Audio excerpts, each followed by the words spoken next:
Needle جو syringe ہوتی ہے وہ آپ دوبارہ یوز نہ کریں, اپنے اوپر بھی دوبارہ یوز نہ کریں, اس میں ویسے ہی انفیکٹ ہو جاتی ہے وہ اس طرح ملٹیپل لوگوں پہ یوز ہو رہی ہے. This is unbelievable. عطائی کیا ہوتا ہے؟ یہ کویکس جو ہوتے ہیں. اچھا, جو ریئل ڈاکٹرز نہیں ہوتے, جیسے کمپاؤنڈر ٹائپ کوئی ڈاکٹر بن کے بیٹھے ہیں.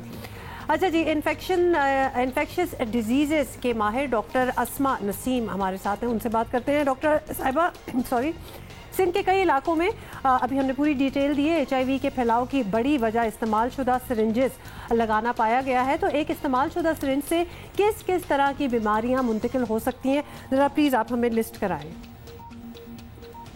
دیکھیں, استعمال شدہ سرنج ایک بہت ہی خطرناک چیز ہے اور جس کو بالکل بھی استعمال نہیں کرنا چاہیے. اور جیسا کہ آپ کہہ رہے ہیں کہ واقعی اس سے بہت ساری بیماریاں پھیل سکتی ہیں, لیکن جو سب سے زیادہ تعداد میں جو بیماری پھیلتی ہے وہ ہیں ہیپیٹائٹس C, ہیپیٹائٹس B اور HIV. لیکن اس کے علاوہ اور بھی بہت ساری بیماریاں پھیل سکتی ہیں, جیسے انفیکشن ہو جانا, کوئی پس پڑ جانا گندی سرنج لگانے سے وغیرہ. تو جو سب سے زیادہ جو بیماری ہے جو کہ بہت پریشان کن ہے وہ ہے ہیپیٹائٹس C. اور اب آج کل جیسے کہ آپ کو پتہ ہے کہ HIV بھی ایسا ہی ہے کہ اس سے ہی پھیل رہی ہے. اچھا, یہ بتائیے گا ڈاکٹر صاحبہ کہ ایسا کیوں ہے کہ پاکستان میں اب بھی استعمال شدہ سرنجز لگائی جا رہی ہیں؟ یہ بات تو سبھی کو پتہ ہے, کب سے لوگ سنتے آ رہے ہیں. ڈاکٹرز کو اس متعلق آگہی نہیں ہے. In this day and age $1 question ہے یہ تو بچہ جانتا ہے. This is something like that. یہ بہت افسوسناک بات ہے کہ ہمارے پاس ڈاکٹرز کو اس کی بالکل آگاہی نہیں ہے, میجورٹی کو نہیں ہے. اور حالانکہ سندھ گورنمنٹ نے ایک ایکٹ پاس بھی کیا ہوا ہے جس میں ڈسپوزیبل سرنجز کے بارے میں یہ کہا گیا ہے, جو کہ 2011 میں پاس ہوا ہے, جس میں انہوں نے یہ کہا ہے کہ آٹو ڈسٹرکٹیبل سرنجز وہ سرنجز جو کہ جیسے ہی لگائی جاتی ہے پیشنٹ کو تو وہ ٹوٹ جاتی ہے اور پھر دوبارہ دوسرے پیشنٹ پہ نہیں لگ سکتی, وہی اب سپلائی کی جائیں گی. تو ڈاکٹرز کو ہمارے ہاں انفارچونیٹلی لاز کا پتہ نہیں ہوتا اور نہ ہی ان کو بہت زیادہ آگہی اس بات پہ ہوتی ہے کہ گورنمنٹ نے کس طرح کی ریگولیشنز رکھی ہوئی ہیں. دوسری وجہ یہ بھی ہو سکتی ہے کہ ڈاکٹرز ہمارے اپنے آپ کو اپڈیٹ نہیں رکھتے اور ہمارے پاس کنٹینیوس میڈیکل ایجوکیشن نہیں ہوتی, ڈاکٹرز کو بار بار ہم بلا کے پڑھاتے نہیں ہیں.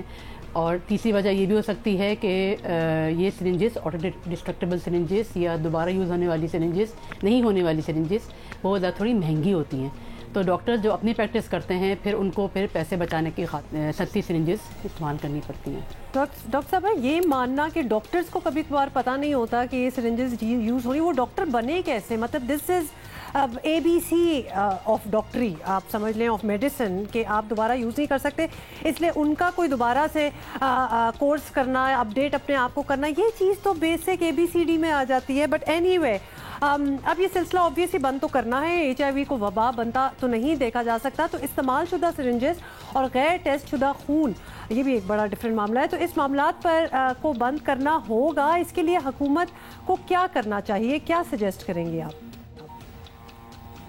بالکل, یہ ایک بہت خوفناک صورتحال ہے اور سب سے زیادہ افسوس کی بات یہ ہے کہ بچوں میں یہ دیکھا گیا ہے کہ بہت زیادہ پھیل گیا ہے اور یہ ہمارا فیوچر جنریشن ہے اور ہمیں یقیناً بہت زیادہ جلدی یہ کام کرنے ہوں گے اور فاسٹ ایکٹ کرنا ہوگا, خاص طور پہ گورنمنٹ کو. تو گورنمنٹ کے پاس تو ایکٹ ہے, سندھ گورنمنٹ نے زبردست قسم کا ایکٹ پاس کیا ہوا ہے 2011 میں, تو ان کو تو بس صرف امپلیمنٹیشن چاہیے, دیٹس اٹ. سب کچھ سارا کام بیس لائن ہوا ہے. تو گورنمنٹ کو تو سب اٹھنا ہے اور کم از کم میں تو یہ سجیسٹ کروں گی کہ سب سے پہلے آٹو ڈسٹرکٹیبل سرنجز منگوائیں تو صحیح. ڈاکٹرز اگر چاہیں بھی تو ان کو نہیں مل پاتی, بازار میں نہیں ملتی ان کو آٹو ڈسٹرکٹیبل سرنجز جو کہ خود ہی ٹوٹ جائیں. تو ایسی سرنجز پہلے سپلائی تو کریں, سپلائی کریں گے اور پھر ان کو سستی بنائیں تاکہ ڈاکٹرز یوز کر سکیں. یہ تو گورنمنٹ کا کام ہے نا کہ وہ امپلیمنٹ کر کے دے یہ سارے کام, اور پھر ڈاکٹرز کو بھی پھر CMEs اور ایجوکیشن کے ذریعے ان کو بھی اویئرنیس بڑھائیں. تو صرف ڈاکٹرز کا قصور نہیں ہے, ہم سب کا مل کے یہ قصور ہے کہ ہم نے اتنا بڑا وبا کی صورتحال ہے HIV کے صورت میں.